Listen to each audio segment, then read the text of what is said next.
Você acha que a prevenção do câncer coloretal começa com uma colonoscopia? Não. E por que a maioria só percebe quando já está doente? Porque as pessoas elas não têm hábito de observar o seu próprio hábito intestinal.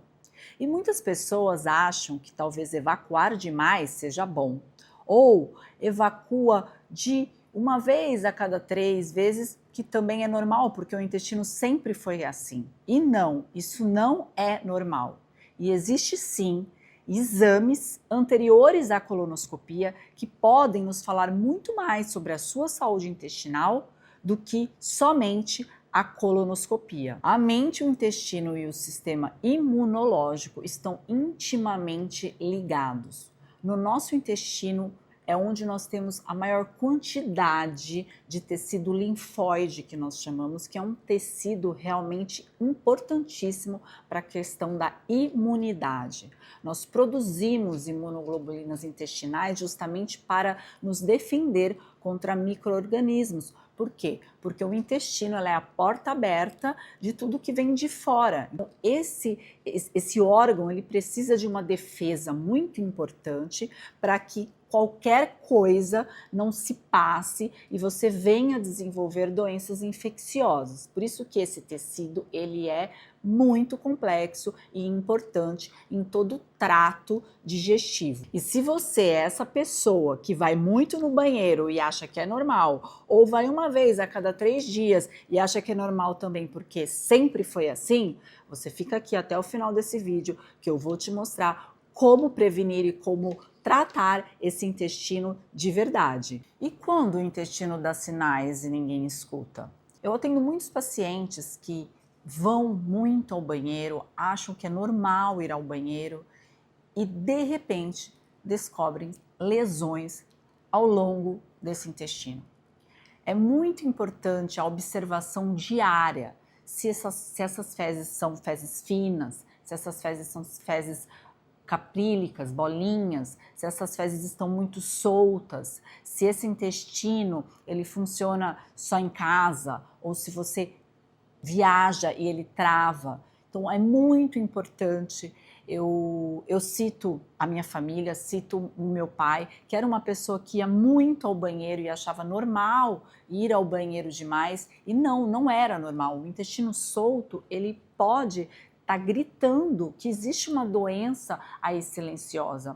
Os pólipos, que são lesões ao longo desse intestino, eles podem se desenvolver silenciosamente e quando de fato fizermos um exame de imagem, podemos observar que esse pólipo se desenvolveu e virou, por exemplo, um câncer intestinal, um câncer retal. Então, dessa maneira, a colonoscopia ela é importante depois de uma certa idade. A gente indica que o paciente faça, principalmente se ele tem histórico familiar de câncer intestinal, para que a gente possa tirar esses pólipos o quanto antes para que eles não se desenvolvam e não virem lesões muito mais importantes, como, por exemplo, câncer de reto, câncer intestinal. Hoje é muito importante que a população mais jovem inicie essa observação para que nós possamos prevenir esse tipo de câncer. Devido ao alto grau de ansiedade, o alto grau de alimentação inflamatória, esses cânceres eles estão se desenvolvendo mais cedo. O câncer de intestino ele é a segunda causa que mais mata no mundo entre cânceres homens e mulheres. Nos homens, o primeiro é a próstata, mulher mama, e o segundo dos dois grupos é o câncer de intestino. Então é importante que a gente faça essa triagem e principalmente faça a prevenção adequada de alimentos ricos em fibras, antioxidantes, anti-inflamatórios, que nós conseguimos dessa maneira prevenir de uma forma correta o câncer e não apenas com os exames de imagem, que sim, são importantes, porém muitas vezes ele é muito mais diagnóstico quando o paciente já tem a lesão do que de fato preventivo. Então a prevenção ela começa sempre pela boca, pelo alimento e pelas emoções. Tratar o neurocomportamento e fazer com que esse paciente entenda o quanto o estresse e o pico reiterado de cortisol é maléfico para a saúde, nós vamos prevenir esse e todos os outros tipos de cânceres. E de que maneira é possível tratar esse paciente? Não conseguimos tratar o paciente numa única consulta, pois existem diversos hábitos que nós precisamos mudar para que ele consiga uma melhora e tenha uma longevidade saudável e não esteja exposto a desenvolver essas doenças. O câncer, ele existe uma predisposição genética? Sim, mas principalmente a epigenética, que é os nossos hábitos, eles envolvem na alteração e na predisposição dessas doenças. Ter um hábito de sono saudável, um horário para você ir para a cama e você conseguir entrar num sono REM, que é por volta das 23 às 3 horas da manhã, para a gente conseguir de fato a produção de hormônios adequados para queimar gordura, para aumentar o ganho de massa muscular, produzir melatonina, diminuir cortisol. Então, um sono é o fator principal para conseguirmos saúde. Além do sono, temos também o hábito de atividade física. Todos esses itens nós trabalhamos na Clínica Médica Vores com profissionais que estão habilitados para acompanhar o paciente pelo período de tratamento para que ele consiga um treino estratégico, um sono adequado, com uma suplementação e orientação adequada de como fazer essa higiene do sono.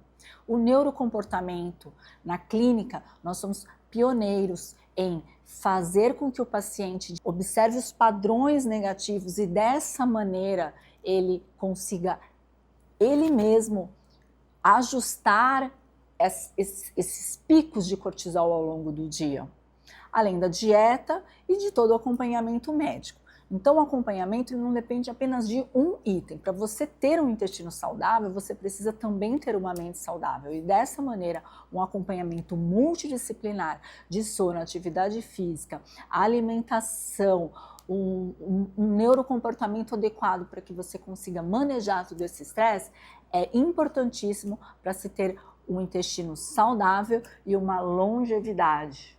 A desbiose é a inflamação que começa nos seus hábitos diários e nas suas emoções. Por quê? Porque depende do que você se alimenta, é o tipo de microbiota que você também alimentará. E de que maneira esses alimentos inflamam? Eles favorecem as mutações celulares. Então, eles propiciam a diferenciação celular, porém, não de maneira ordenada. E isso estimula a produção de células também anômalas, células que podem virar cânceres. E hoje nós sabemos que a primeira causa de câncer de mama, independente do sexo, é a obesidade. Então, nos homens nós temos o câncer de próstata e nas mulheres o câncer de mama. Porém, a obesidade é fator número 1 para o desenvolvimento do câncer.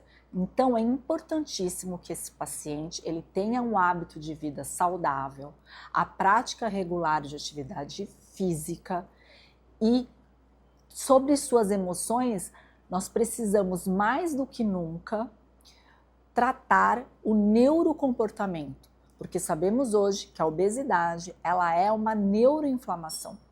O ano passado, o estudo foi lançado no Lancet mostrando que a obesidade não é devido ao aumento do consumo de alimentos e a diminuição do gasto calórico, e sim devido picos reiterados de cortisol que inflamam o nosso cérebro, fazendo dessa maneira que exista um ciclo vicioso e o paciente engorda mesmo sem se alimentar demais. Aquela coisa, você planta uma coisa e você colhe a mesma coisa.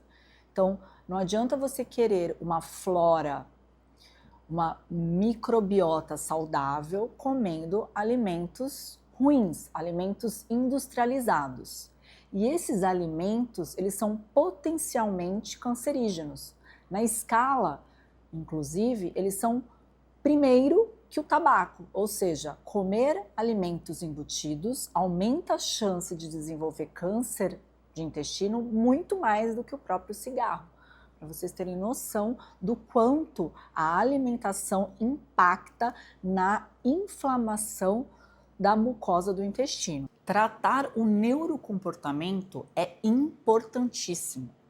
A falta de sono, o estresse e principalmente a alimentação inadequada, a obesidade faz com que esse paciente aumente o risco de câncer. E a doença não começa com o diagnóstico, ela começa quando você ignora os sinais. O seu corpo, a todo momento, ele dá sinais. E a gente precisa estar atento para observar e intervir.